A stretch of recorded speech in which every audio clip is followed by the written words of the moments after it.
फलटण महिला डॉक्टर आत्महत्येमध्ये 100% राजकीय दबाव, शेतकरी नेते राजू शेट्टी यांचं वक्तव्य। नातेवाईकांना आरोप केलेला तो खासदार कोण हे कळायला पाहिजे, राजू शेट्टी यांची मागणी।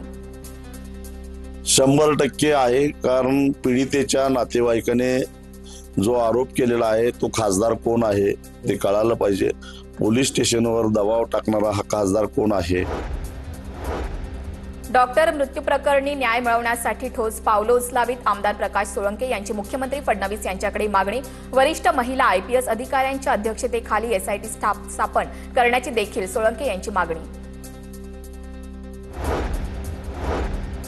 संजय राऊत यांचा आरोप 100% खरा, पोलिसांवर अंकुश ठेवता येत नसेल तर मुख्यमंत्र्यांनी गृह खातं दुसरं कुणाकडे तरी द्यावं, राजू शेट्टी यांचं वक्तव्य। त्यांचा आरोप 100% बरोबर आहे, कारण मुख्यमंत्र्यांना जर वेळ नसेल, या पोलीस अधिकाऱ्यांच्यावर अंकुश ठेवता येत नसेल तर त्यांनी गृह खातं दुसऱ्या कुणाकडे तरी द्यावं। नितीन गडकरींच्या मताशी मी सहमत नाही, जुन्या नव्यांचा मेळ घालूनच पक्ष पुढे गेलाय, मंत्री राधाकृष्ण विखे पाटील यांचं वक्तव्य। तर म्हणजे गडकरी साहेब हे ज्येष्ठ नेते आहेत पक्षाचे, पण त्यांच्या मताशी मी काही फार सहमत नाहीये। पक्षामध्ये हा नवा जुना मेळ घालूनच आज राज्यामध्ये पक्षाचा विस्तार होतोय। आमची युती संदर्भात चर्चा सुरू आहे, स्थानिक कार्यकर्त्यांना विश्वासात घेऊनच युतीचा निर्णय घेतला जाईल, काँग्रेसचे नेते नाना पटोले यांचं वक्तव्य। बघा, आमचं बोलणं चाललेलं आहे, स्थानिक पातळीच्या कार्यकर्त्यांना जे काही मत असेल त्या मताप्रमाणे हा निर्णय घेतला जाणार आहे। जिथं कार्यकर्त्यांना वाटलं की आम्ही स्वबळावर लढू शकतो तिथं ते लढतील। साताऱ्याच्या कास तलाव भागात नौका विहाराचा शुभारंभ, मंत्री शिवेंद्रराजे भोसले यांच्या उपस्थितीत शुभारंभ। नौका विहाराचा शिवेंद्रराजेंनी लुटला आनंद।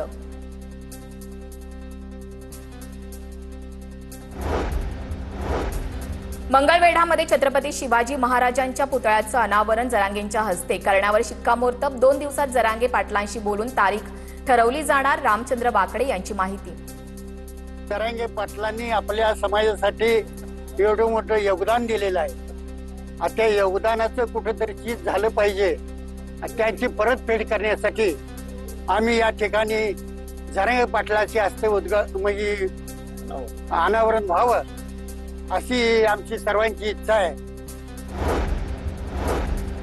धाराशिवच्या कलेक्टरला 522 कोटी 60 लाख रुपयांच्या मदतीचा GR शासनाच्या वतीनं देण्यात आला, कृषी मंत्री दत्तात्रय भरणे यांची माहिती। जिल्ह्यातील काही ठिकाणचं वाटप सुरू असल्याचंही भरणेंचं वक्तव्य।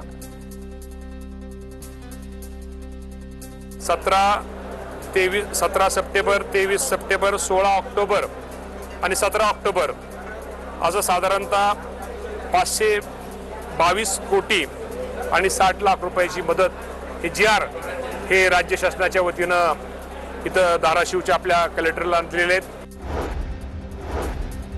राज्यातील क्रीडा संकुलाची अवस्था खराब, 500-600 कोटी येऊन पडले मात्र वापर होत नाही, मंत्री माणिकराव कोकाटे यांचं वक्तव्य। सोलापूरच्या माळशिरसचे माजी नगराध्यक्ष सचिन वावळे यांचा भाजपमध्ये प्रवेश, पालकमंत्री जयकुमार गोरे आणि राम सातपुतेंच्या उपस्थितीत केला प्रवेश। कोल्हापूरच्या इचलकरंजी शहरातील कुख्यात SN गँगवर मकोका अंतर्गत कारवाईला कोल्हापूर परिक्षेत्र विशेष पोलीस महानिरीक्षक सुनील फुलारी यांची मंजुरी। अकोल्याच्या अपहरण झालेल्या अक्षय नागलकरची हत्या, त्याच्या 8 मित्रांनीच अक्षयच्या हत्येचा कट रचल्याचं उघड, हत्या करून मृतदेहाची विल्हेवाट लावल्याचं समोर। बोरिवलीमध्ये मैत्रिणीला कारनं जखमी करून पळून गेलेल्या आरोपीला पोलिसांकडून अटक, कार जप्त करत बोरिवली पोलिसांकडून अधिकचा तपास सुरू।